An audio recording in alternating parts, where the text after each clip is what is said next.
তৈরি হয়েছিল নরেন্দ্র মোদীর মতো একটা নাপাক ইসলামের দুশ্মন, বাবরি মসজিদ হত্যাকারী নাপাক শয়তানকে বাংলাদেশ নাপাক করার যখন চেষ্টা করা হয়েছিল, এনেছিল, তার বিরুদ্ধে প্রতিবাদ করতে গিয়ে এদেশের তাওহীদি জনতা নিজের বুকের তাজা রক্ত ঢেলে দিয়েছিল। হাজার হাজার উলামায়ে কেরামদেরকে তখন আবার জেলে ঢুকিয়েছিল। ক্ষোভ তৈরি হয়েছিল। সেই শাহবাগ থেকে শুরু করে প্রত্যেকটা পরতে পরতে তারই বিস্ফোরণ ঘটেছিল তোমাদের এই আন্দোলনের মাধ্যমে। সুতরাং তোমাদেরকে মনে রাখতে হবে, এই বাংলাদেশের পরিবর্তন, এই আন্দোলন কোন একক ভাবে কারো কুক্ষমতার কারণে আসে নাই, একক কারো কোনো সম্পত্তি নয়। এটা সর্বস্তরের জনতার ঐক্যবদ্ধ সম্পত্তি। সুতরাং সকলকে সমানভাবে মূল্যায়ন করতে হবে।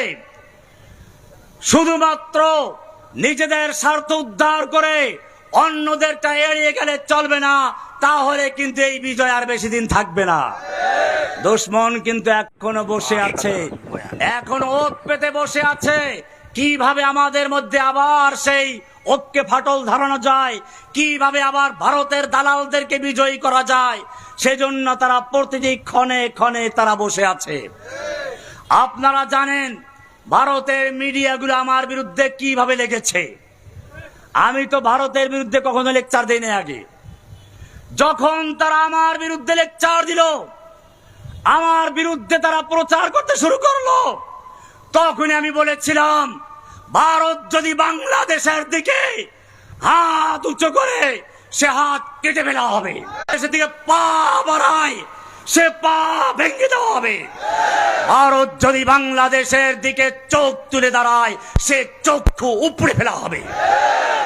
আমি বলেছিলাম, ভারত যদি বাংলাদেশকে দখল করতে চায় তাহলে চীন সেদিন কি করবে, চিকেন নেক বন্ধ করে দিয়ে ভারতের 7 সিস্টারকে স্বাধীনতা করে দেবেন ইনশাআল্লাহ।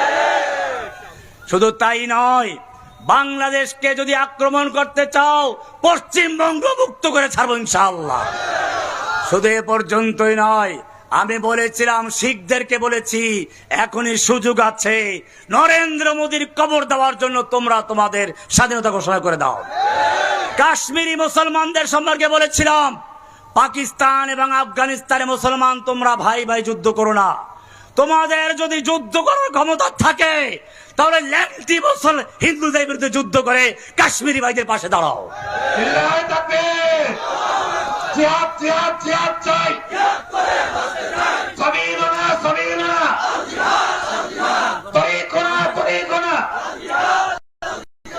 ভাইয়েরা আমার, মূলত আমার আসলে বক্তব্য দেওয়ার মতো অবস্থা নেই, শরীর অত্যন্ত খারাপ। আজকে এই প্রোগ্রাম ক্যান্সেল করারই আলোচনা হয়েছিল, কিন্তু তারপরেও আপনাদের ভালোবাসা মোহাব্বতের কারণে আসতে হয়েছে।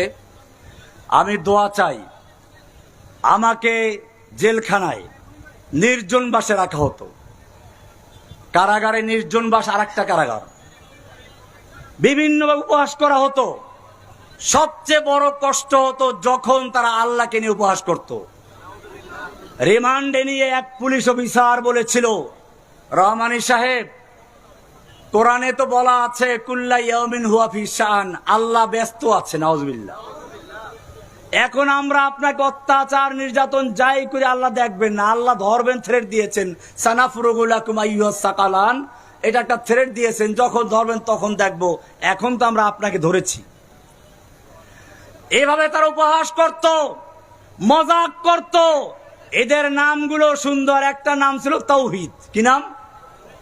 এই পুলিশ অফিসারের নাম ছিল তাওহীদ। সুতরাং মনে রাখতে হবে, এদেশে এমন কিছু হিন্দু আছে, হিন্দুদের দালাল আছে, নাস্তিক মোরতাদ আছে, যাদের নাম তাদের বাপ দাদা রেখেছিল খুব সুন্দর, তাওহীদুল ইসলাম, তাওহীদুর রহমান ইত্যাদি, কিন্তু তারা সবচেয়ে বড় আল্লাহ এবং আল্লাহ রাসূলের দুশমন। এই দুশমনদের আমাদের মোকাবেলা করতে হবে, সেজন্য ঐক্যবদ্ধ থাকতে হবে, হুঁশিয়ারের সাথে কাজ করতে হবে। দুশমনদের ফাঁদে পা পাড়া দেওয়া যাবে না। আল্লাহ তাআলা আমাদের সকলকে বিষয়গুলোকে বুঝার এবং তৌফিক দান করুন, আমিন। ওয়াসাল্লাল্লাহু তাআলা আলা নবিয়িনা মুহাম্মদ ওয়া আলা আলিহি ওয়া সাহবিহি আজমাইন। আসসালামু আলাইকুম ওয়া রাহমাতুল্লাহি ওয়া বারাকাতুহু।